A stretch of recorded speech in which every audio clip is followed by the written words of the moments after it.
Oi! Hoje é dia de conferirmos os piores contos de 2018, todos eles retirados aqui dessas coletâneas. E vocês, têm algumas apostas de quais seriam eles? Bom pessoal, esse aqui já é o segundo vídeo dessa semana de retrospectivas aqui no Mantado de Livro, aquela coisinha tradicional, né? Apontar os melhores e os piores ao longo do ano. Comecei essa série ontem, com um vídeo muito especial intitulado Flopadas 2018, onde eu faço um verdadeiro meia-culpa e admito sem pudor quais foram os livros que eu prometi lá no comecinho do ano que teria lido aqui durante todos os meses e acabei flopando. Não consegui ler de maneira alguma por vários motivos. Eu até vou explicando ao longo do vídeo. Aliás, eu vou deixar o link justamente desse vídeo aqui na descrição desse vídeo para vocês poderem dar uma conferida. É uma verdadeira lista para vocês, várias indicações do que eu prometi que ia ler, não li, e você pode acabar até lendo antes do que eu, se você se interessar por algum daqueles títulos. Dê uma olhada lá porque é bastante interessante tudo que eu não conseguia ler. Enfim, vamos então começar aqui e claro, já adiantando, né? Hoje, nesse vídeo, temos os piores contos de 2018. Amanhã teremos os melhores contos lidos aqui nesse ano. Depois, no sábado, teremos os piores livros lidos em 2018 e por fim, no domingo, os melhores livros lidos ao longo desses 12 meses. Bom, vamos começar então aqui com os piores contos lidos nesse ano. No universo de 193 contos lidos.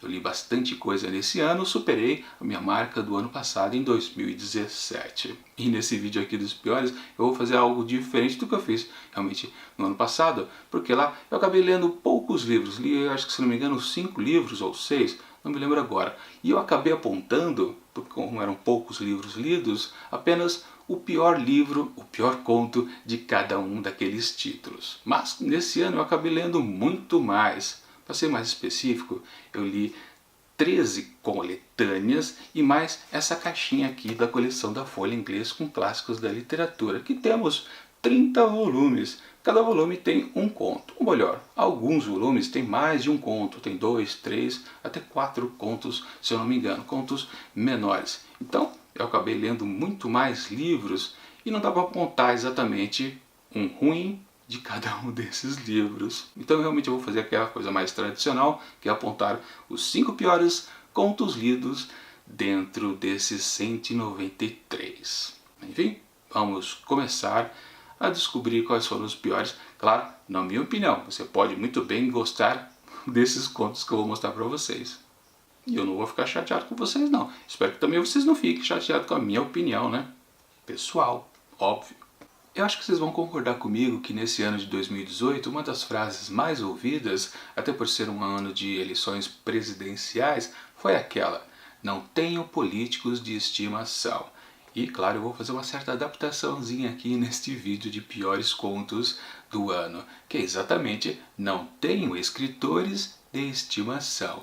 Por quê? Ora, não é porque eu gosto de um autor, gosto do estilo narrativo dele, aprecio tudo que ele escreve, que quando justamente topo com algo que não condiz com o estilo dele, ou que não flui bem, personagens estão meia boca, por exemplo, tudo está dando errado, que eu vou continuar dizendo que esse autor só escreve bem, só escreve obra-prima, não podemos macular a sua imagem. Não, muito pelo contrário, se o texto é fraco, se o texto é ruim, eu tenho que dizer é ruim e acabou, não importa se é um escritor famoso ou não.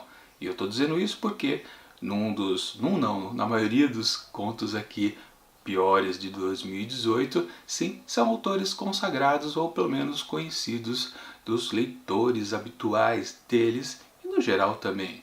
E logo de cara aqui na quinta posição, quinto pior conto desse ano, temos uma autora pra lá de conhecida que é Clarice Lispector. No caso aqui estou mostrando a coletânea de livros de coletâneas, justamente todos os contos de Clarice Lispector organizado pelo Benjamin Moser. Aqui ele coloca um primeiro livro dela. E justamente aqui na abertura do livro temos uma primeira reunião de contos que ela escreveu, literalmente os seus primeiros escritos, que o Benjamin Moser intitulou Primeiras Histórias. E dentro dessa coletânea de contos tem um que realmente eu não curti, não funcionou para mim, chamado A Fuga.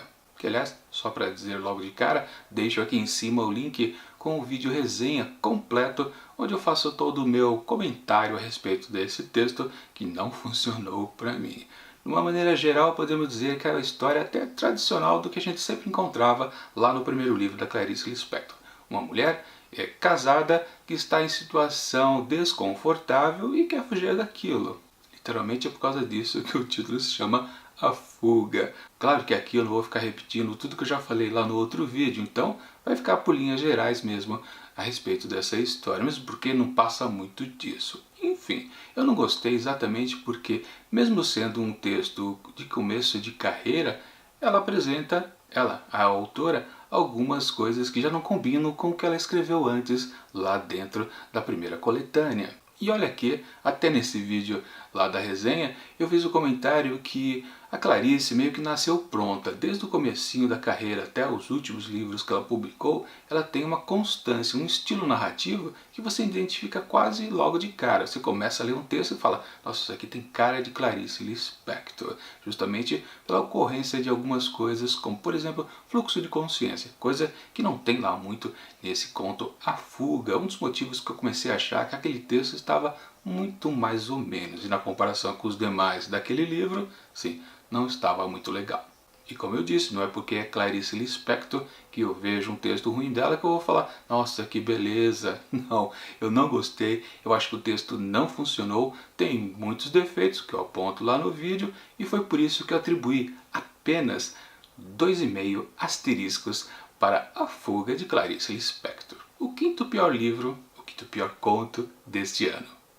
E como já está avisado, sim, temos outro autor conhecido, famoso, que dizem bastante, que escreve bem, tem um estilo próprio, bem característico e que também eu não gostei de alguma coisa que ele publicou e que eu li este ano. Estou falando de Caio Fernando Abreu e do conto que estava aqui dentro dessa coletânea, Morangos Mofados. Na verdade é exatamente o intitulado homonimamente Morangos Mofados, o conto que encerra aqui este livro desse autor brasileiro e, mais uma vez, claro, eu achei que não foi à altura do que eu havia lido antes dentro desse livro. Exatamente, principalmente o que pegou foi a comparação. Li antes tantas histórias boas, já entendendo mais um pouco do estilo do Caio Fernando Abreu. Antes eu só havia lido 2 contos dele. Aqui foi a primeira vez que eu vi uma batelada seguidamente de histórias e pude perceber os estilos que ele possui. Estilos porque ele sempre fica mudando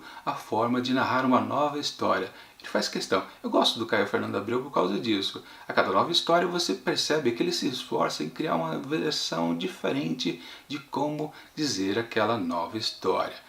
E talvez uma coisa que eu achei fraco foi justamente o motivo, o mote, a maneira diferenciada que ele escolheu para contar aquela história, a última história do livro. Mais detalhes, obviamente, vocês vão encontrar no link aqui em cima no vídeo resenha, onde eu faço todos os comentários a respeito desse conto do Caio Fernando Abreu. E para vocês terem uma ideia, basicamente a história é sobre um homem que vai se consultar no médico, porque ele está com um ranço na boca, o tal dos morangos mofados, né? E ele diz que, aliás, o médico diz para ele que está tudo bem, mas ele sai do consultório e ainda fica pensando a respeito. Basicamente o conto é só isso, não tem muita grande coisa, mas a maneira que ele escolhe, o Caio Fernando Abreu, de contar essa história para a gente é que eu achei que não funcionou direito. Ele foge um pouco das suas características, sim, e também não. Mas é justamente pelo sim e pelo não que eu acabei não gostando desse texto e achei que também ficou devendo, assim como com o da Clarice Lispector. Basicamente são os mesmos motivos. Embora eu tenha comentado coisas diferentes nos 2 vídeo resenhas, de uma maneira geral vocês vão perceber que o motivo é particularmente quase igual. Então para Morangos Mofados de Caio Fernando Abreu eu também atribuí apenas 2,5 asteriscos. Esse terceiro autor que eu vou mostrar para vocês aqui também é famoso e também não fez um conto lá muito interessante dos que eu li esse ano. Ele é conhecido de muita gente, mas também muita gente não sabe da existência dele. É um autor nacional, manauara, Aí é uma boa dica. Estou falando de Milton Ratum com essa coletânea dele, A Cidade Ilhada. E justamente o que eu não gostei daqui foi o conto Uma Carta de Bancroft. Um conto bem esquisito que, aliás, em muitos momentos lá no meu vídeo resenha, que aliás, claro, deixo aqui em cima o link para você conferir tudo que eu falei a respeito, eu também ficava na dúvida se realmente era um conto ou se era uma crônica. Isso ajudou a dizer que o texto não funcionava. Ele transitava entre uma coisa e outra e não se definia, para falar a verdade. A história, sim, por cima, é sobre um pesquisador que vai fazer uma certa pesquisa numa universidade e topa com um livro de Euclides da Cunha. E acontece um evento lá, meio esquisito, e fica por aquilo mesmo. É um negócio que não tem continuidade, sendo que antes havia a apresentação de um personagem que é esquecido, retorna um pouquinho ao final, mas fica uma coisa que acaba não tendo muitas conexões. Parece que se joga um monte de pitadas de tempero aqui e o resultado final não é lá muito palatável. Dá para entender mais ou menos? Lá no vídeo eu explico com mais detalhes o que eu quero dizer. Mas de qualquer forma, é um texto que ficou mais fraco para mim do que comparado, claro, aos demais aqui presentes. E olha que o estilo do Milton Ratum eu gosto bastante, que é aquela coisa de forçar ou valorizar, melhor dizendo, né, o saudosismo de seus personagens, como eles gostam de lembrar do passado. Justamente nesse conto, isso não estava funcionando muito bem. Foi de uma maneira esquisita que o passado entrou ali na história. Em duas vias diferentes, o resultado final não deu certo para mim. E é por isso que até eu atribuí uma nota inferior às duas outras que eu mostrei da Clarice Lispector, então do Caio Fernando Abreu. Para eles foi 2,5 estrelas. Para esse conto aqui do Milton Ratum, Uma Carta de Bancroft, eu atribuí apenas 2 asteriscos. Realmente eu fiquei muito decepcionado, principalmente em comparação com os outros contos aqui contidos, que também, vale lembrar, né? Esse aí é um livro irregular. Um dia ainda preciso fazer as resenhas desses livros todos. Bom, e para não dizer que todos os contos aqui ruins são de autores famosos, vem agora um desconhecido da maioria do grande público, aliás, até do pequeno público. Muita gente não conhece essa autora. Bom, é um texto que saiu aqui dessa coletânea USA Noir, um livro cheio de histórias policiais do estilo policial noir. Temos 37 histórias aqui dentro, cada uma feita por um autor diferente, uma variedade enorme aqui de estilos, mas como é nichado aqui as histórias de histórias policial no ar, tudo tende a ficar igual. Um problema, na verdade, dessa coletânea, que tem altos e baixos frequentemente por aqui. É uma gangorra frenética. Enfim, no caso, claro, tinha que pintar uma história que eu não gostei quase nada, cheia de defeitos. Eu me refiro a Tulipas Vermelhas, escrito por Bart Kirshner, uma escritora indiana.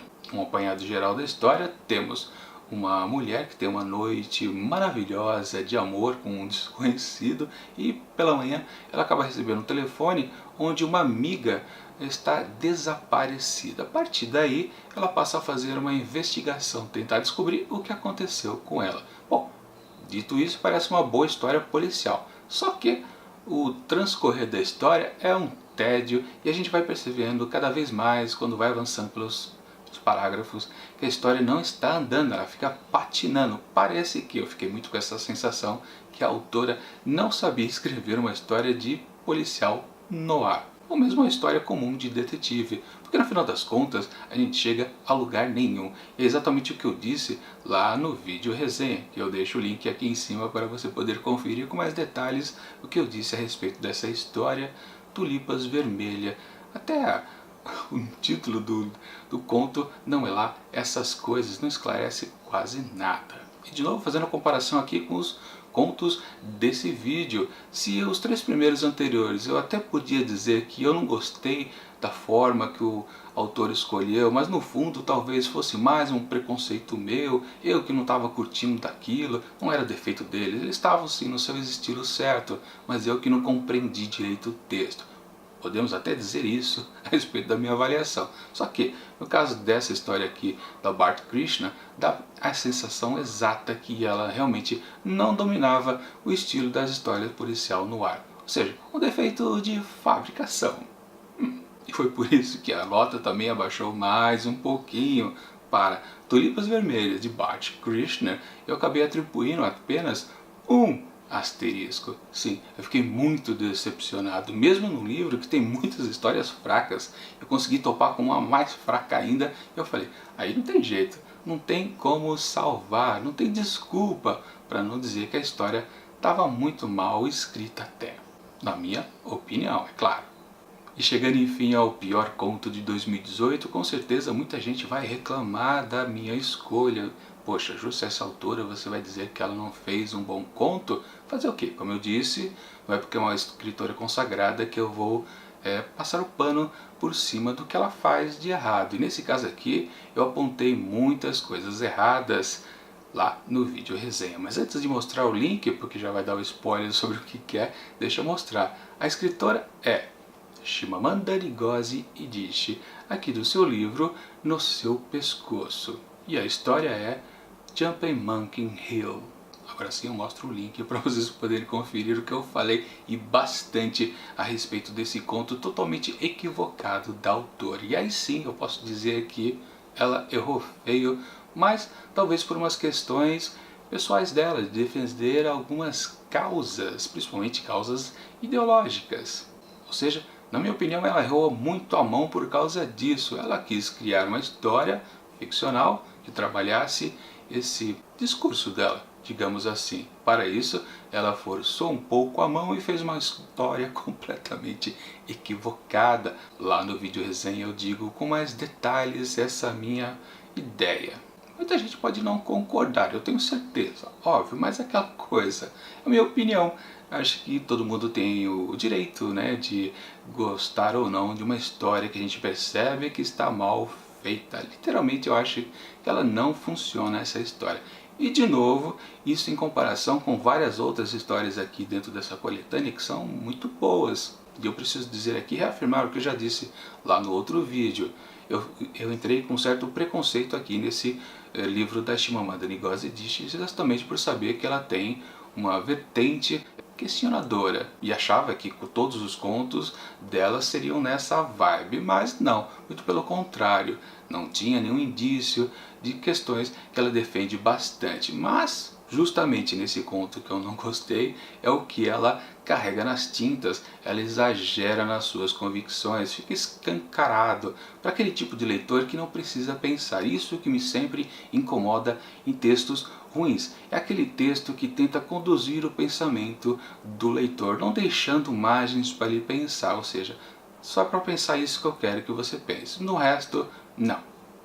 Esse é o grande problema de Jumping Monkey Hill, e é por causa disso que eu atribuí também a nota mais baixa possível das minhas, já que eu até hoje não atribuí nota 0 para ninguém. Não é o caso também. Eu sempre digo, né, nota 0 só quando o escritor não consegue nem escrever direito na sua língua, mesmo que a gente veja traduzido, né? Mas por essas e outras, para Jumping Monkey Hill de Chimamanda Ngozi Adichie, eu atribuí também apenas um asterisco. Eu não gostei mesmo, e olha que tem coisa muito boa aqui dentro desse livro. Eu realmente me surpreendi com essa autora nigeriana. Bom, realmente eu não quis ser repetitivo com o que eu já havia dito lá nos vídeo resenhas dos 5 contos que eu considerei os piores aqui desse ano. É por isso que aqui nesse vídeo eu fui bem por cima nas minhas justificativas. E é por isso, claro, que eu espero que vocês entrem em todos os links dessas vídeos resenhas que eu deixei no card aqui em cima, para vocês perceberem que realmente eu tentei com um certo esforço justificar porque eu não gostei dessas histórias. Realmente para mim foram ruins. E também vale dizer uma coisa, mesmo por exemplo que autores consagrados aqui, conhecidos, tenham sido escolhidos como péssimos escritores, nesses contos selecionados pelo menos, né? Alguns deles voltarão a aparecer, por exemplo, olha só que curioso, amanhã no vídeo de melhores contos desse ano, justamente porque se eles podem errar completamente aqui, eles podem acertar também num outro conto dentro do mesmo livro, dentro da mesma coletânea. E é, por exemplo, um pequeno spoiler para vocês, o caso de Chimamanda Ngozi Adichie. Eu escolhi aqui como o pior conto de 2018, mas ela está lá no vídeo de amanhã dos melhores contos desse ano. Estará na primeira colocação ou na quinta colocação, ou qualquer outra, não sei. Confiram amanhã para vocês descobrirem, assim, que quando é bom eu falo que é bom, quando é ruim eu falo que é uma bela de uma porcaria mesmo, sem papas na língua. Não tenho medo de ofender não. Bom, espero que vocês continuem aqui durante a semana vendo toda a retrospectiva do Mantado de Livros. Enquanto os próximos vídeos não chegam, deixo aqui do lado dicas de outros vídeos que já apareceram aqui ao longo do ano. E até mais!